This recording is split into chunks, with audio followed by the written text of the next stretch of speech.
you all up what you just said so I can hand it to my neighbor, my friends, whatever, so that they can not just hear opinionated Angel, but hear you guys from your mouth. Is there maybe someplace where you're on the internet, like a video, or might you package a video or something that we can hand to our neighbors and friends? Today, I can also let you know, if you go to vetsforfreedom.org, the video from this event will eventually be up. And also, black5.net is a mill blog that does an outstanding job. And Jim Hansen, who writes for them, is here.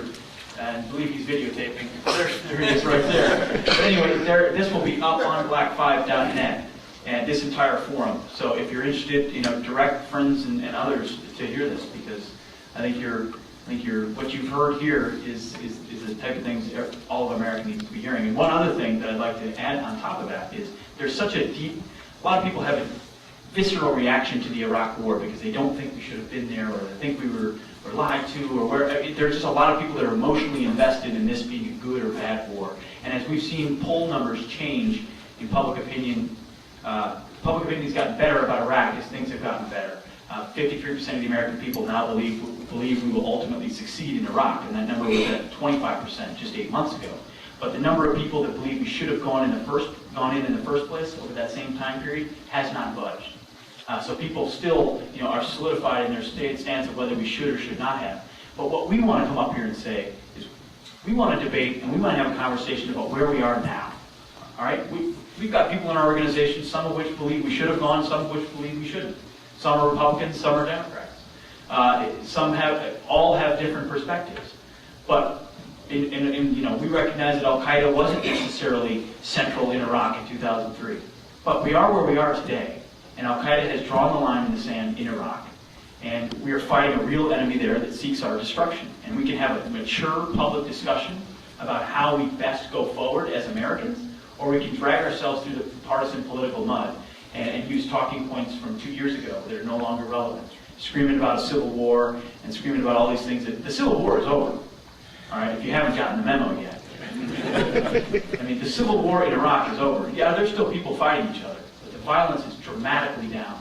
I may have already spewed these statistics, but ethno-sectarian violence down 90% over the last 14 months. Overall attacks throughout the country down 75%. Over 550,000 trained Iraqi security forces. Now they're not the Marines, but they're getting there and they're better. And you can talk to Jeremiah and myself, and we see these guys. They're much better now than they were before. So that's where the conversation needs to start.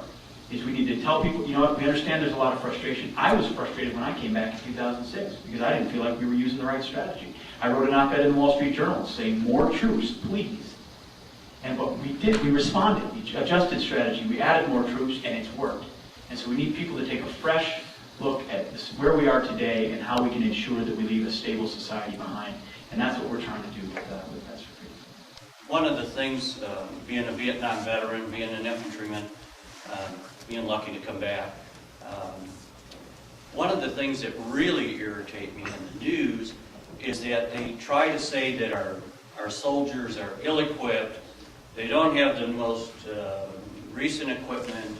Well, I always sympathize with the Marines because I even gave them some of my equipment when I saw the magazines were falling out of their hands.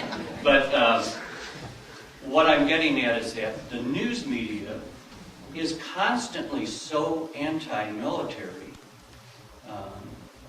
that is there any way to correct it? Comment. Up to this point, I've been a little bit dubious about thinking to myself, what are we doing over there? And you gentlemen today have convinced me that we are there for a purpose. We have good leadership. I'm also very thankful. My son Scott, his wife Tita, and son David. Scott is a lieutenant in the Navy Seabees, and he's over there proudly serving our country. And we just want to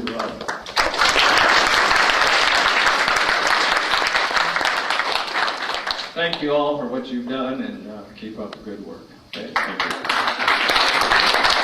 you. I enlisted in the Army in November of 1966, and the day I enlisted, I remember thinking, well, we're all going to Vietnam. And I think statistically, it was not true. I was in Vietnam and there's 600,000 Americans there. But I look at people who enlist in the military today, and I think, well, there's a virtual certainty they're going to the Middle East. Could you tell me what today's enlistee can expect of the military as far as tours of duty? Today, a young enlistee is going to go to the Marine Corps, is going to go to the Army, and their leadership, from the team leader position, from the machine gunner who's got 2 years in the Army, and that squad leader, are tested, savvy veterans of combat. That couldn't be said in 2003 or in 2002. We're talking about our special operatives today are very, very special operatives. All right? You talk to a guy like Marcus Luttrell, not only Afghanistan, but Navy SEALs been everywhere. Green Berets have been everywhere. So not only are we more savvy and more adept at what we're doing, but also there is a sense to matriculate that young enlisted soldier or Marine and quickly bring them into the culture of what it's like to be on a deployment. You know, we know that we fell into some traps. You know, these guys get tax-free money. We want to make sure that the kid knows how to write a check, that knows, that not only, we don't stop soldiering or taking care of these guys once, we go down range. We want to make sure that we're taking care of them all the way through. And again, I was talking to a guy today about, last night talking to Colonel Russell about all of his subordinates are now battalion commanders. When you judge a combat leader, you don't necessarily judge him by his hardware. You don't necessarily judge him. You judge him by what his subordinates are doing now. And my little 19-year-old snot-nosed privates that couldn't get their sideburns even, these guys are just, you can't even recognize them anymore. What's going on? What are you doing? Their voice changed. They're men. And when they're coming back into the community, I want to be judged by what my soldiers are doing in the community. That's right. These are citizens. They served their time, did their part, and they're coming back and they're taking part in civic, and they're contributing to America. And that's what it's about. It really is. It's an entire package. Yeah, I just want to add something else. Since the war started, a lot of people believe that our quality has gone down in the people that we're recruiting. And I can speak for the Army and the Marine Corps that the quality has not gone down. We've kept the same high standards. The recruiters are out there, if you were to open a new business today, would you give the first person that walked in the door $20,000? No. So why would we start doing it now? We're selling the Marine Corps because of the Marine Corps. We're selling the Army because it's the Army. We're still getting high quality people when the recruiters are going out there and they're grabbing these young Americans up because they tell them, you were going to Iraq.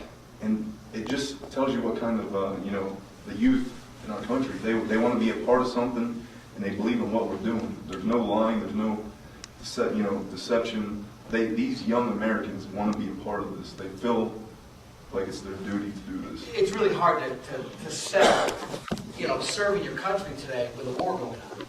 I mean, these guys are like, I was bamboozled. Well, do you have cable television? They're still walking up. Retention is at an all-time high. We've got individuals in the combat zone swearing better. Colonel Russell was telling me did you do re-enlistment ceremonies? Yes. Where did you do them? We had the privilege to do them on the graves of Uday and Qusay Hussein.